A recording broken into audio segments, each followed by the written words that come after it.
Welcome to When Connection Feels Out of Reach. Do you long for deeper connection but keep running into emotional walls? Have you tried to reach people who don't or won't look inward? Do you feel like you're offering depth but they stay on the surface? Have you carried the weight of emotional labor in relationships that feel one-sided? Do you feel unseen even when you're trying to connect? When people avoid introspection, they disconnect, not just from themselves but from those who love them. Unhealed wounds teach us to protect, not to connect. They build walls instead of bridges. They make feedback feel like an attack. They make vulnerability feel dangerous. So they defend, they deflect, they shut down. Not because they don't care, but because they don't know how to care without hurting. And that leaves you aching for closeness but met with silence, trying to speak a language they've never learned. Some believe emotional intimacy is reserved only for romantic partners, but that belief blocks connection in every other relationship.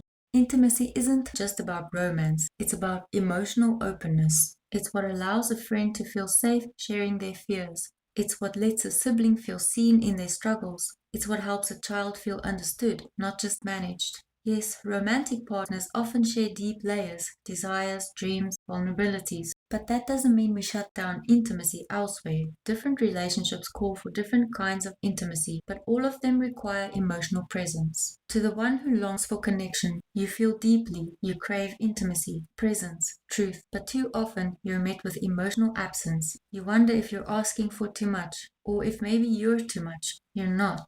You're asking for what every soul deserves. Real reciprocal connection. To the one who's been hurt and shut down, you've survived things that made you close off. You learned to protect yourself by not feeling too much, not needing too much. But in doing so, you may have unknowingly become unreachable. There are people in your life who ache for your presence, not your perfection, just your presence. You don't have to be fully healed to show up. You just have to be willing. How to begin the journey back to connection. Start with journaling. What am I feeling right now? Or what am I avoiding? Notice your reactions. When someone shares something vulnerable, do you feel uncomfortable, dismissive, or distant? Why? Ask yourself, what do I need? What am I afraid of revealing? Begin small. Share a personal story, a fear, or a hope with someone you trust. Use I feel statements instead of you always accusations. Vulnerability isn't weakness, it's the bridge to intimacy.